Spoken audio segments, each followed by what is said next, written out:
何庭波他有講，這不是橫空出世的東西。6年前，華為遇到什麼？美國制裁嘛，在這個半導體產業裡面，製程已經很緊縮了。你到1.4奈米以後，艾斯摩爾的光刻機再刻啊，能夠再刻到更小嗎？邏輯堆疊的這个概念，是他用了7萬名工程師去腦力激盪了6年才出來的。何庭波認為說，中國的智慧應該是可以達到的，所以他特別成立了莫爺小組，我們一定要成功。在中美科技戰，帶大家先來看到3個火線話題，等一下請來賓來特別幫我們做解答。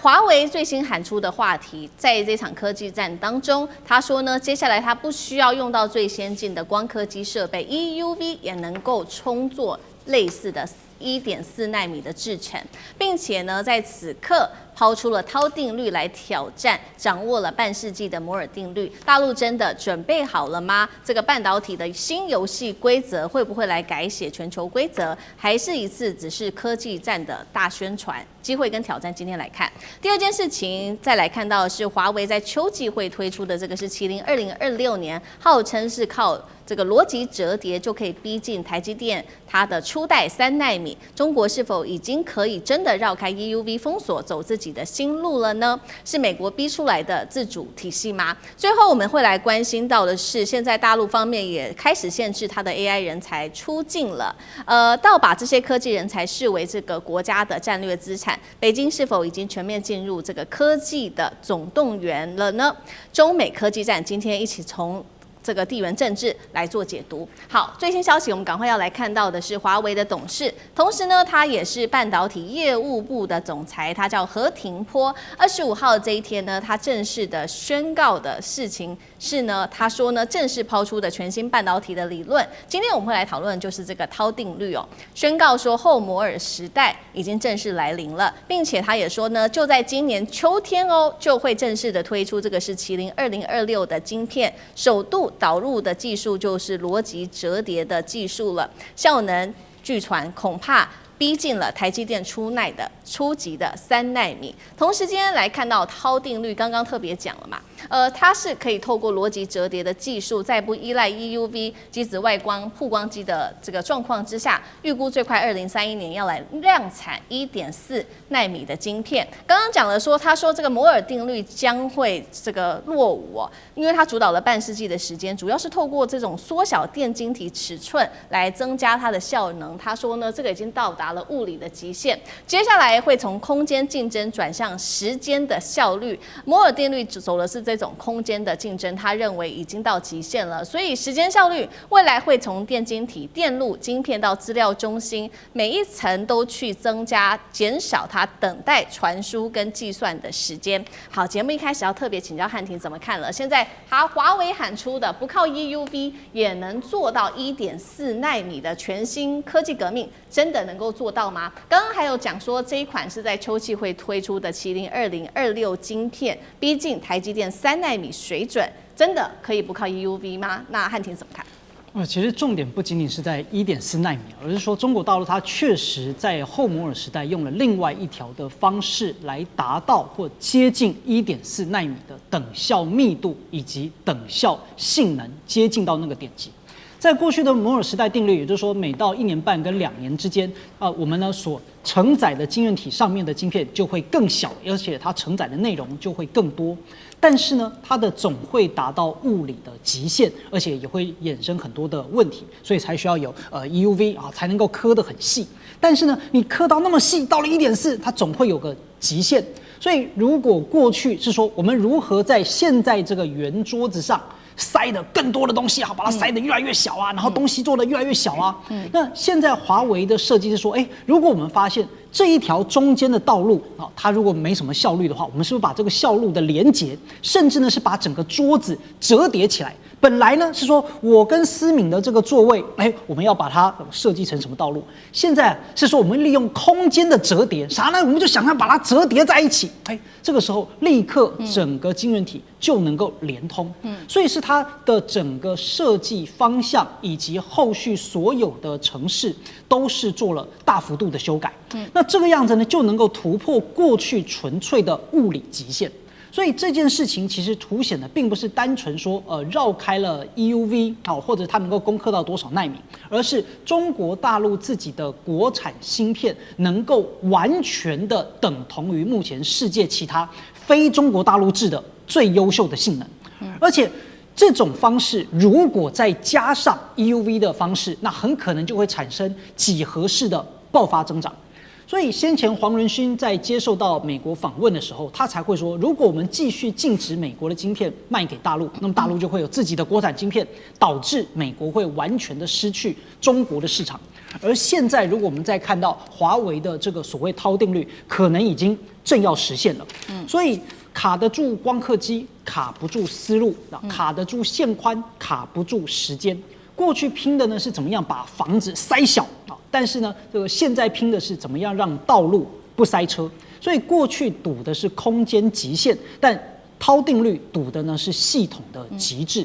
所以当然並不是說現在有了滔定律之後 EUV 就等同於廢紙，不是，它只不過是在 EUV 之外又重新開了一條新的道路。所以未来這個道路那能夠走到多遠，以及它實際上在今年所誕生的這個手機，它的效能跟性能跟過去的相比會怎麼樣，還有待於實際上的檢驗。好，所以中美接下來会不会走一個完全不一樣的體系哦？過去的這個艾斯摩爾會走一個空間體系，那現在的滔定律會走一個時間的體系，但是呢，現在說性能會幾乎是相當的，可以達到1.4奈米。那同樣的問題，現在包括了這個輝達、艾斯摩爾都很緊張，那幹哥又怎麼看？好，那何庭波他有講啊，那不是橫空出世的東西，他們已經研發6年了，你知道為什麼？很簡單，6年前。華為遇到什麼？美國制裁嘛，對不對？但是在這個半導體產業裡面，就像漢庭剛剛講的，其實製程已經很緊縮了。你到1.4奈米以後，你艾斯摩爾的光刻機再刻啊，能夠再刻到更小嗎？所以這就說邏輯堆疊的這個概念，是他用了7萬名工程師去腦力激盪了6年才出來的。他舉例啊。何庭波他就講，他說：“我是看了都江堰的故事哈，我就覺得說，古代的人怎麼那麼厲害？當時沒有推土機，也沒有 AI 運算，但是那個父子李彬父子，他們竟然能夠做出這麼好的，就在你想想看，2000年前能夠做出那樣子好的水利工程，這就啟發了何庭波認為說，中國的智慧應該是可以達到的，所以他特別成立了。”莫爺小組，什麼叫莫爺小組啊？哦，原來莫爺小組是干將跟莫爺，大家知道這是最有名的越王劍啊，干將跟莫爺這2把劍，對不對？他說我成立了這個小組之後呢，就是莫爺小組，你們一定要成功。當時他真的也是篳路藍縷啦，那這個概念現在能不能夠被接受？很快，2026就是麒麟2026最新的堆疊技術就要出來了。那在馬上應用在這個手機上，號稱每平方毫米有2.38億顆電晶體啊，2.38億顆電晶體。那想請問一下，它是不是真的？它是真正的達到了技術的突破呢？其實分析師有講哦，就是我們客觀的來講一下，就是說，他們是有所保留的。為什麼？就像就是說，這個在它意義上。它不是真正的1.4奈米，也就是說，你把那個幾何縮小，變成了什麼？提升時間效率。為什麼？因為產業都面臨了瓶頸。何庭波他說：“我希望未來5到10年，我們是走出半導體的另一條路出來。”那這個概念會不會真正的形成？雖然它不是意義上的真正的1.4奈米，但是呢，它在效能上，它真正達到了1.4奈米。但是再過2年、3年之後，是不是有更新的技術？連何庭波自己都不敢保證。所以他的意思是說，我們現在的团队已經做到這樣子了，可是将來能不能夠做到更好？其實老實講一句，這個只有天下哈，真的只怕有心人吶。那要講到台積電，為什麼我們的台積電這麼厲害？因為台積電的1.4奈米2028就要真的出來了。台積電永遠都是一個人的50，為什麼？因為它的良率是最好的。那個三星跟 SK 海力士根本就不能夠跟它比，所以為什麼蘋果的要求啊，這些大客戶的要求，台積電始終能夠達到，因為它的良率不會只有40%，它根本就是讓客戶非常放心的。所以它的1.4奈米真正推出來的時候，你會發現說，真的，也就是說，台積電它在技術上的優勢，其實華為在3年、5年之內，很可能是沒有辦法超越它的。所以今天我相信在下半年的麒麟2026這個新的手機出來之後呢，是不是真的那個堆疊技術有這麼好？分析師警告，你的邏輯堆疊概念其實很創新，但是堆得越高，它的邊際效益遞減就越嚴重。你有解決這個技術方面的問題嗎？我們等到新的手機出來之後，我們就可以驗證何庭波你說的究竟能不能夠實現，我們就拭目以待吧。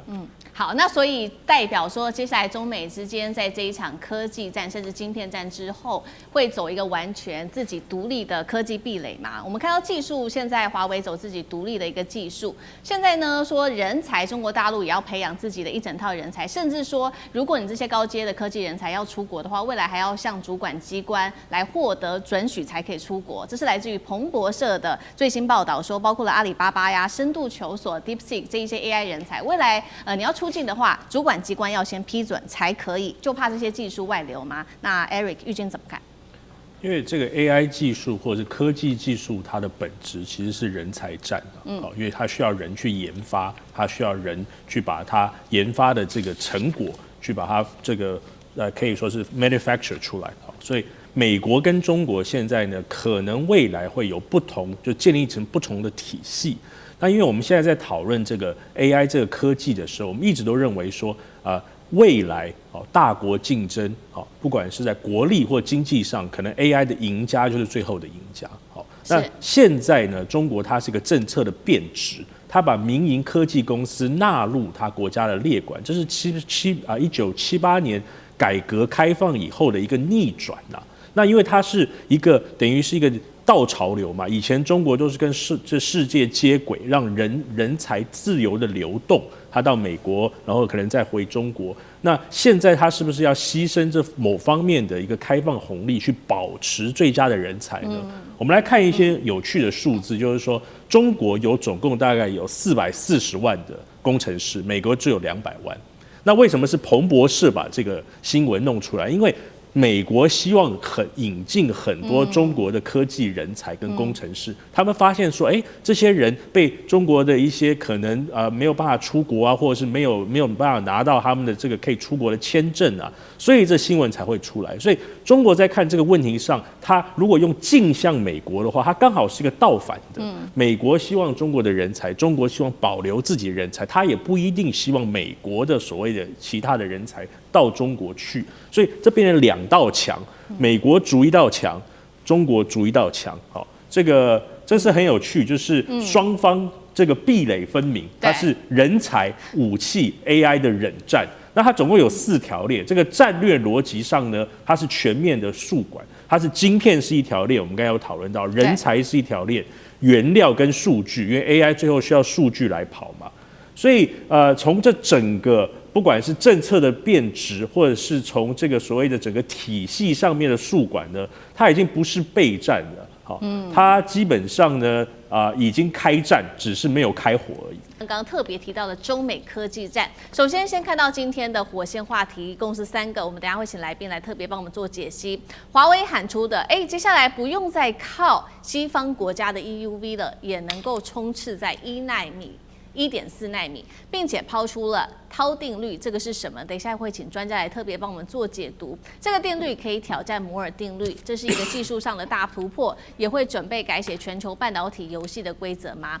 第二件事情是回顧一下，華為在過去6年一共是量產了381款的晶片。黃仁勳自己坦言了，大陸的 AI 市場已經逐漸的在美國方面對大陸市場逐漸失守了。艾斯摩爾也罕見的因為了這個美國對中的限制而槓上了華府，反對出口管制。全球晶片的供應鏈現在已經升級為一個政治問題嗎？在中國大陸快速的衝刺之下，艾斯摩爾輝達霸權還能夠穩得住嗎？這是第二個問題。最後今天也會來關心到的是，美國請全國之力要來拼半導體產業嗎？一方面推了這個法案要圍堵大陸的晶片，要求盟友一起圍堵中國。到馬斯克他宣布要蓋這個超級晶圓廠帝國，這一場科技之戰背後搶奪的是 AI 霸權，也或是美元或人民幣霸權嗎？今天就這些議題，我們都會一起來做關心。趕快要來關心到的是大陸的科技戰，這一回真的會改寫規則的一個新的突破新階段了。最新消息，華為正式的拋出了全新的半導體理論涛定律，透過逻輯折疊的技術是可以不依賴 EUV 極紫外光機的曝光機的。最快他說2031年就可以做到量產1.4奈米的晶片了。一旦成真，等於是公然挑戰了過去数十年來稱霸的摩爾定律。我們趕快來看到華為過去的成績，這6年來量產了包括了381款的晶片，今年秋天還會再推出它的新一代麒麟手機晶片，號稱透過這一種邏輯折疊的技術，可以搭配晶片大幅提升 AI 的運算以及它的能源效率。所以節目一開始，我們要趕快請聶老師來帶我們關心到的華為拋出了這個涛定律，而且不用到 EUV 就可以把晶片持續推進到1.4奈米。這是什麼樣的一個神奇的技術？真的可能做到嗎？摩爾定律現在被說已經逼近到了物理的極限，難道未來是在靠先進製程，還是另外一場全新的架構革命？那聶老師怎麼看？好，其實我這裡要科普一下，還好我有一些工學院的背景，而且我一直在教數量方法。有一個字，希臘字非常之重要，我相信我不科普，很多人還搞不清楚什麼叫做涛。我不知道2位知不知道？因為我是工學背景的，知道嗎？知道嗎？你們可能都不知道。涛就是這個字，涛是什麼東西？希臘字就是 T 的希臘字。T 是什麼？就是時間 time。好，這樣你就知道了。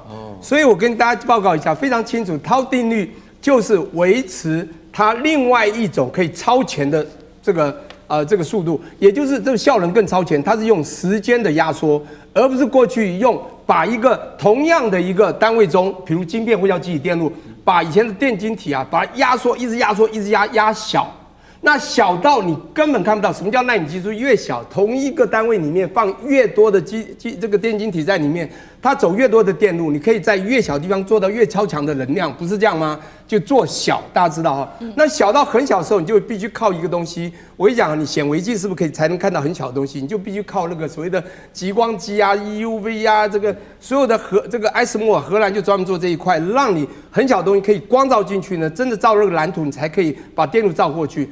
那小到不行，再小再壓縮，你就會發現就會超過我們後來在前幾年講的叫摩爾定律達到了極限。那我先回顧一下，我們基本的科普一下，什麼叫摩爾定律？摩爾定律呢，是當時不可一世的一家非常厲害的基地電路公司，叫 Intel。在我那個美國讀書的年代，所有的電腦，我們不管當時的 Clone 啊，從那個 PC， 我們從286、386到486，當時記憶體只有256，可以到1 mega、2 mega。我在美國開過電腦公司啊，先報告一下。也就在那個年代，我們所看到西方加上去就叫 INT 5個字 ，Intel 不可一世的當 CEO 叫做 Gordon Moore。他就覺得他們太厲害了，我跟你是，他認為我們可以在18個月到24個月，也就是2年之內，讓我們所有的一樣的東西，我們越來越壓縮，技術越來越好，讓你越來越小，越來越好。你看到一樣的東西，我可以做到越高效能，越高效能，越來越厲害。每2年加速2倍的含量在裡面，越來越什麼東西小。那但是大家要知道，其實啊，這個我們講的我們的對岸華為，因為受到了晶片制裁，剛剛講到6年。不是麒麟的這個麒麟這個晶片，不是供給華為手機，好像越做越棒，好像怎麼也不太輸，有沒有？當然，它還沒有辦法做到先進奈米製程。雖然我們的中國大陸它的成熟奈米製程在全球 way alone 已經真的掌控了全世界任何我們不管民用的大部分的這個所謂的這個我們的使用的 gadget 的商品。可是你知道比較高科技、很先进的這些奈米製程啊，甚至3奈米以下的，我們講台積電基本上全球一枝獨秀嘛，就是三星還有 Intel 早就大概在這個方面退場了啦，它只能銜接這個台積電過去來把它的技術技能再加持。我現在重點就在那當對岸被大家知道，川普1.0還沒有打那麼凶，在2019、20的時候，那個拜登的時候就開始對華為做產生的禁令。那大家要知道，當時在2018年是先對知道華為很厲害，先把孟晚舟抓起來，把他這個弄了30天，有沒有？我要講的這件事情是告訴大家說，美國看到華為的成長，他不讓他成長，因此對他做了非常多的壓縮。這之後呢，在華為讓他無洞可鑽的這種制裁之下，3次的清單，到了2020，那我們的對岸真的受不了，他只好用他過去曾經提過一個定律，這個定律其實他們很早就提出來了。那這個有一個人，我們必須講一下，叫做1996年入到華為進去的一個女人，叫做何庭波啦。這個人呢、啊，跟大家講一下，她是一個董事。你不要小看這個人，他是雙碩士啊，他也沒拿到像我這樣拿博士。重點博士不重要，他是一個物理和通信的雙學位。重要是他是湖南人啊，抱歉啊，因為我也是湖南人。重要是湖南人很能做事，很有 guts， 做事就專注，就跟最近有一個機車叫張雪一樣。都是湖南人，湖南出才子啊！就毛澤東不也湖南人？好，重點來了，也就是我們這種湖南的精神打拼。他當時做他的業務部門，就辦到業務部門 CEO 也做到最強最厲害，所以他被稱為叫華為晶片之王、晶片女神，或者叫做技術女神哦。這樣一個女孩子，你知道被他們重用。好，這時候他就不斷的推陳出新，他因此做出了一個用過去的濤的定律來說，我們用加速的方式，不需要縮小。好，那他就用行動說，在一個城市中就這麼大，你的地崎嶇不平，我們就盡量蓋道路，盡量蓋道路，越蓋越多，越塞越多，越塞越多。好，這個我們基地店越來越多。可重點，他用另外一招，他說我們用折疊邏輯折疊的方式 ，logic， 你知道嗎？那種折疊的方式，要 fold 它 ，fold 什麼意思呢？就是疊加，疊加之後它可以超強。各位想想，我國中就畫了一個，我們講畫公路，畫高速公路，我就畫了天上的公路。你知道，你一旦超過了地上你還要繞路，還要碰到崎嶇地形，它是用高架模式，並直接到對岸。我要強調就是，它是用超速的方式去做，也就是不是把這個容量一直壓小，而是把時間加速，把時間變短啊，不是小而短的方式。這個東西叫 time 就是濤，希臘，所以叫濤定律。有人當時把它定成叫何庭波嘛，何氏定律 ，Hurst law，no， 它叫濤 law。好 ，anyway， 這是現在華為要做的。那因此呢，這時候它只做速度的加快啊，就是縮短，而不是縮小。你覺得還需要 EUV 嗎？對。所以荷蘭會擔心啊。那當然，它現在要做1奈米，不是說它可以做到這麼小到1.4奈米，那是一個大小的概念。他說它的效能可以達到1.4奈米這樣的一個邏輯折疊，讓它可以做到。即便先進製程，就我們講1.4奈米好，2奈米，甚至將來到1奈米好，所做的東西，華為用這種邏輯折疊方式，一樣濤定律可以做得到。好，所以我們看到華為最新宣布的這個新突破濤定律，這個消息一出來，真的是坐實了現在艾斯摩爾跟輝達可以說他們的噩夢，因為他們先前就已經預言說中國大陸很可能會超車，現在等於是坐實這個噩夢即將要成真了嗎？我們來看到，所以呢，這2家公司企業的大佬趕快站出來喊話。首先是艾斯摩爾的執行長福克罕見發了一個重話，他說持續對大陸市場的出口限制只會加速中國的自主研發，而且他也用沙漠求生來比喻中國大陸現在在自主研發的這一條路上面。他說他可以在逆境中自給自足哦。對於艾斯摩爾來說，他說現在此刻就是存亡的問題了，並且他也從這當中看到了具體的數字。中國大陸艾斯摩爾在中國大陸的營收佔比會從去年的33%，在今年會暴跌到20%，所以荷蘭政府已經正式的向華府表達了不滿。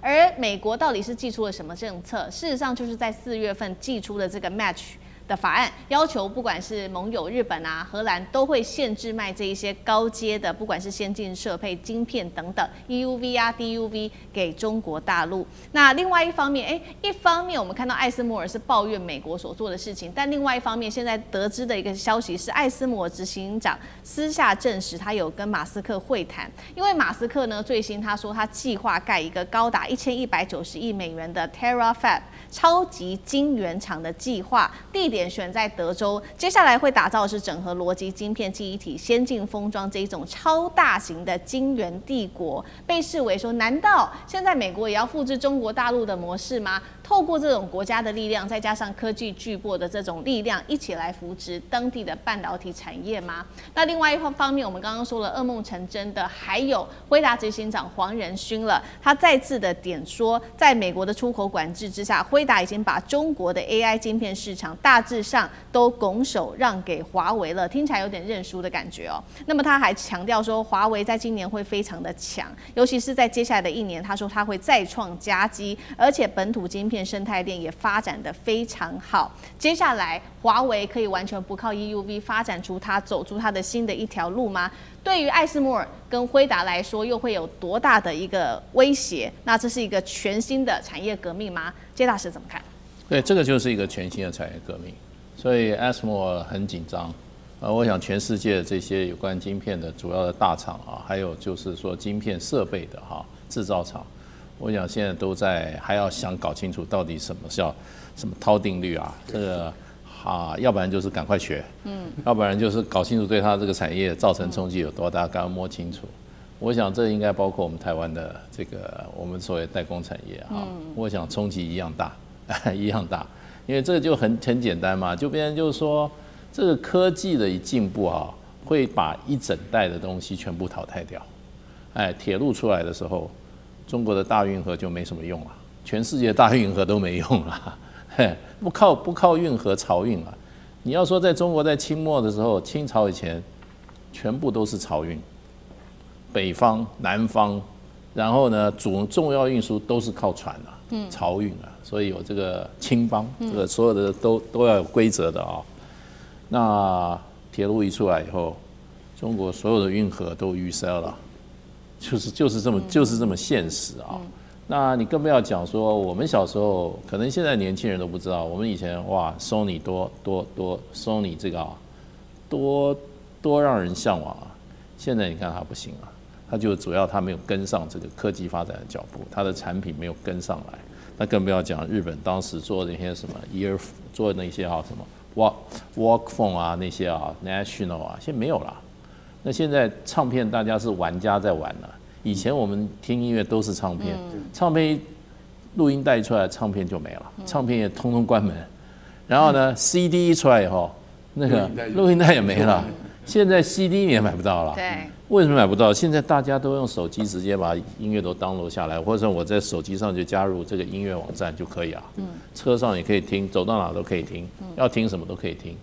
對，所以就變成就是說，這個科技隔代換代是最可怕的。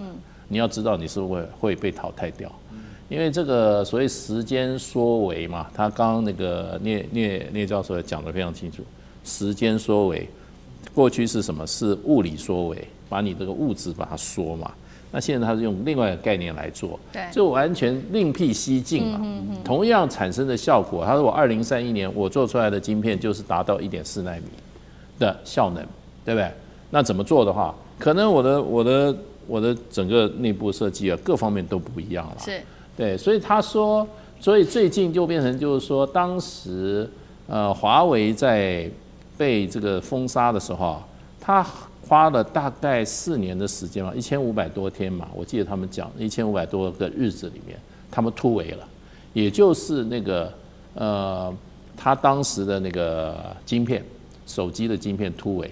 那當時手機一出來就是 Mate 60P 嘛，我記得 Mate 60一出來的時候，哇，各國都把它那個手機趕快買去，把它那裡面的核心處理器拿出來拆出來，發覺果然是中國大陸做的，不是外面什麼我們台積電幫他做，沒有了。然後呢，中國大陸設計的，純指7奈米，那就很奇怪，怎麼做得出7奈米？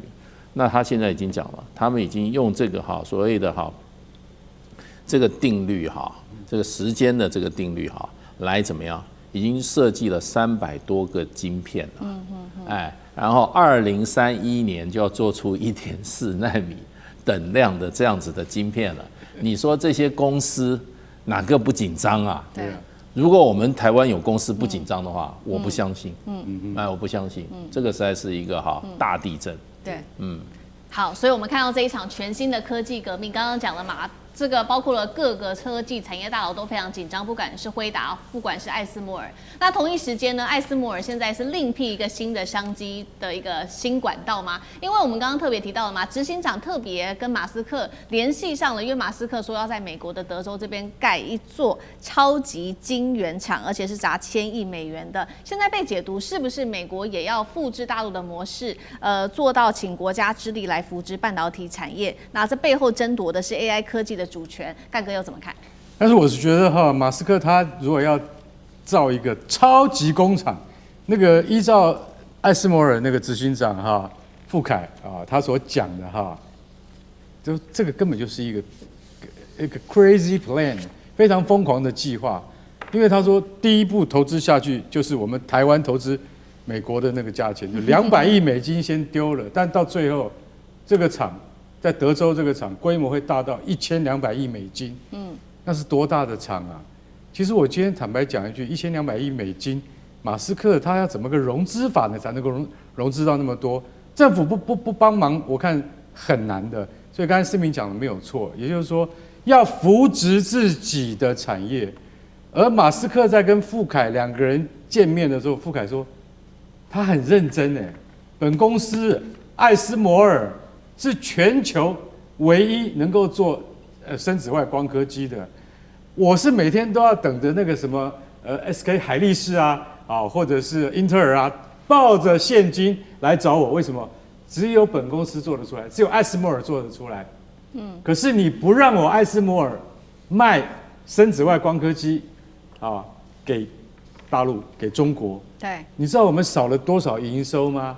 其實我今天坦白講一句，他講的不是我講的，他坦白講一句，他說雖然艾斯摩爾很賺錢，但是在營根上面，老實講一句，每一家像這樣子的半導體啊，像這樣子的公司啊，他們都是在跟時間在賽跑的，真的一定是這樣子。輝達也一樣。所以我一旦失去了這個市場會怎麼樣？大家就曉得了嘛。然後馬斯克跟他談的時候，馬斯克非常緊張，非常認真跟他談這個事情。他說：“總裁，我跟你講哈。”我馬斯克，我一定要，為什麼你知道？因為我的特斯拉跟以後我的星鏈的整個系統，沒有你們艾斯摩爾的東西，我們是做不出來的。是，而且我非常非常的重視我們未來，就說我們這個電動車以及星鏈計劃，再過10年，能不能夠仍然引導着世界的潮流？這個是馬斯克他最關心的。所以。在這種情況底下，他說：“我跟你講，這個封裝廠啊，是從生產到測試到封裝一體成型。我們現在聽起來就好像跟着像華為一樣的嘛。美國人從來不幹這種事情的，現在幹了，你就知道說他們的危機意識有多高。所以你就在想，輝達的執行長黃仁勳他所講的最後那一句話，說基本上我們現在已經完全把 AI 晶片的市場。”還給華為，我們還給華為，我們不要了。以前我有1/5的利潤是從這邊來的，我們現在通通還給他。為什麼？因為你讓我們失去了這個市場，就像艾斯摩爾也是一樣，他現在也失去了，也是一樣失去這個市場啊。但是當然那個1.4奈米是不是真的在2031年能夠成功啊？現在看起來還有好幾年，但最後如果真的成功了的話，那要倒霉的是誰？川普已經做完他的總統了，是美國的產業要倒霉，這就是事實。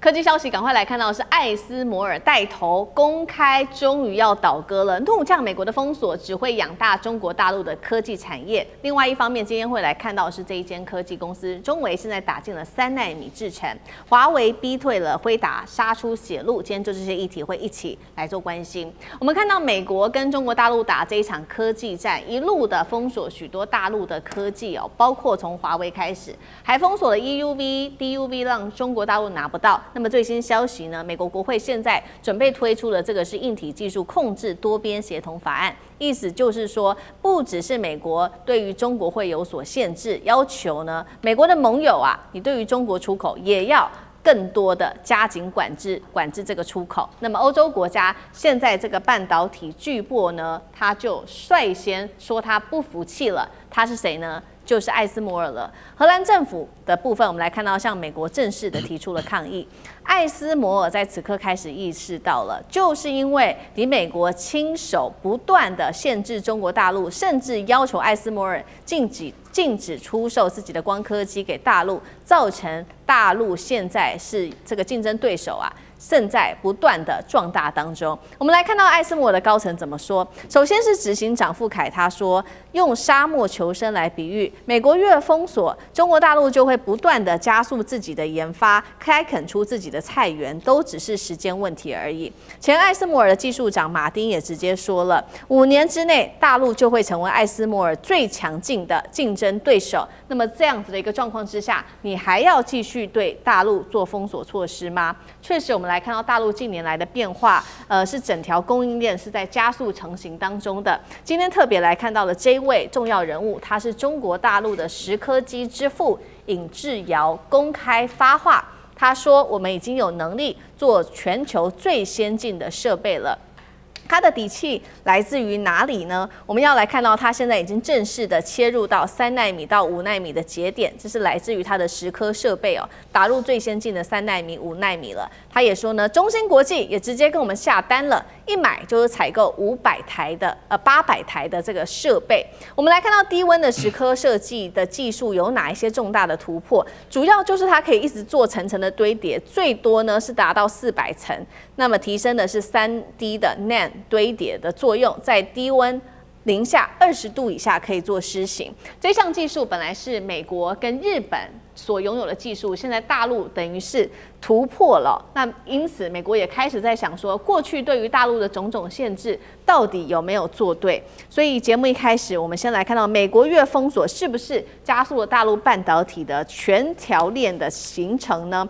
荷蘭接下來會怎麼做呢？真的會配合美國嗎？還是會走出自己的一條路？苑老師怎麼看？這個大家看得非常清楚啊，就是美國政府裡頭制定政策的人啊，是違反這個自由交易的原則。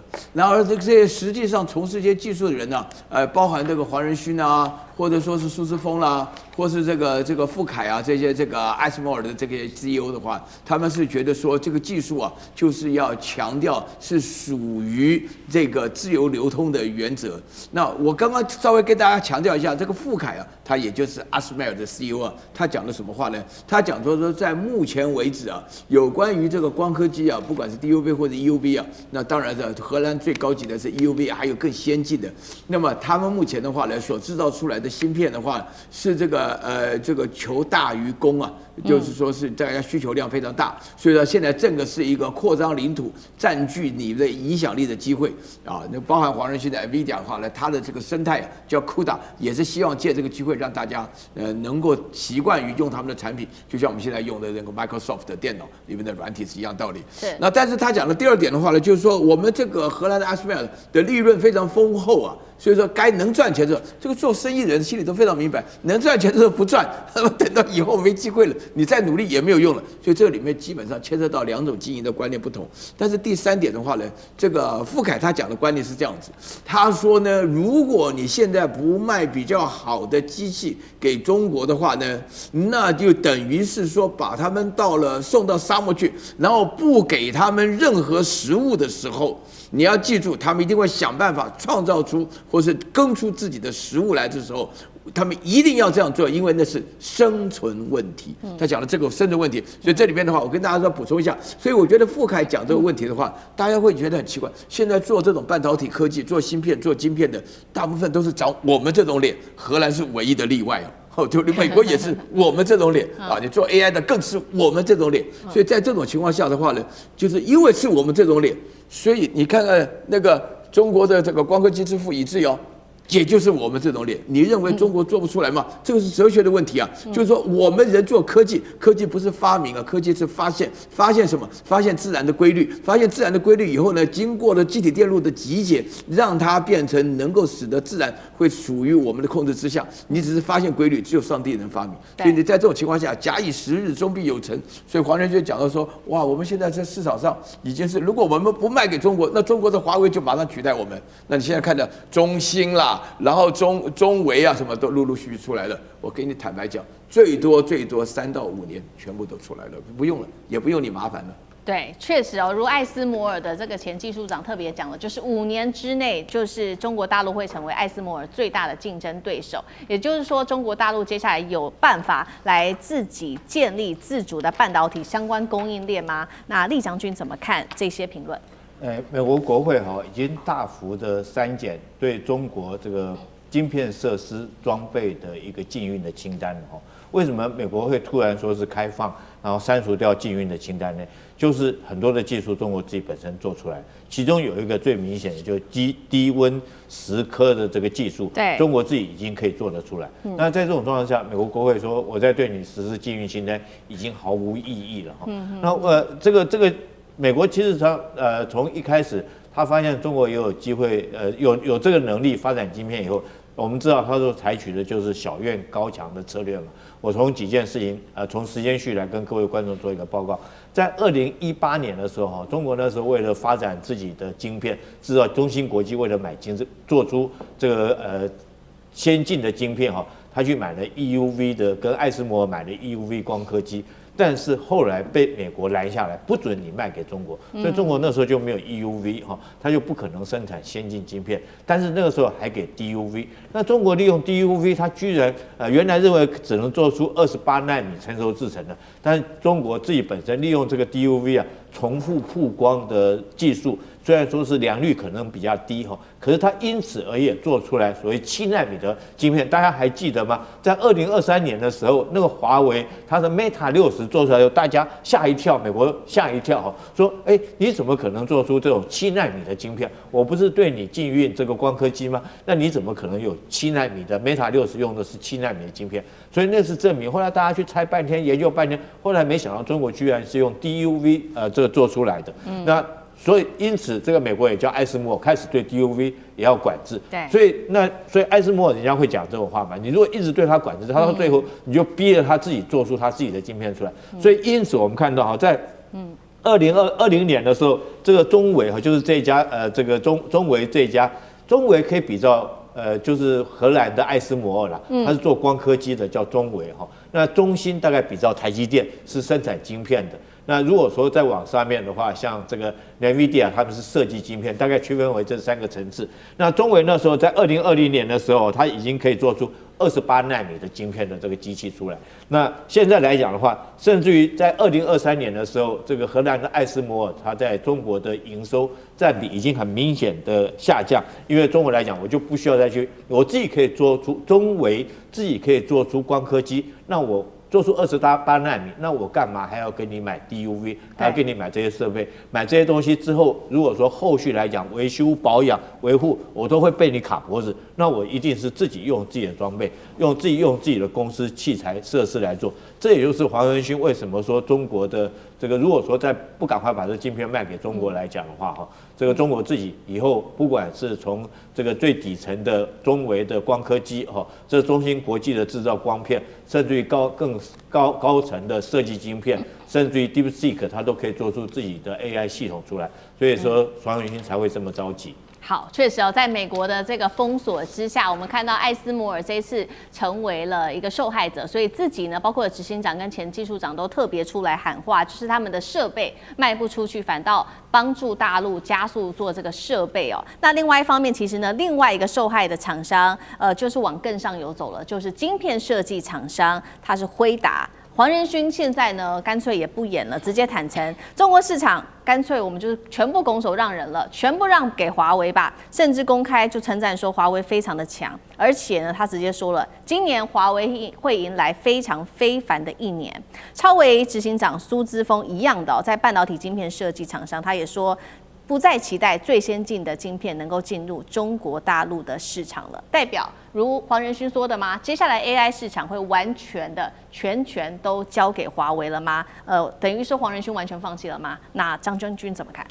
我認為這個要從2個方面來看，因為中國大陸為什麼有這個底氣、有這個實力？從2方面，第一個我們看論文發表數，我們論文發表數，中國大陸在2025年論文發表數總共是15萬篇，在國際期刊呢，不是你在國內的，這個具有這個學術地位的，這個被引用率就是它熱點論文，你論文有的时候是一般來講，有的是那種形式上的論文，熱點論文它占了39%，關鍵這個論文是有價值的，因為大家都要引用，它有原創性，是這個樣。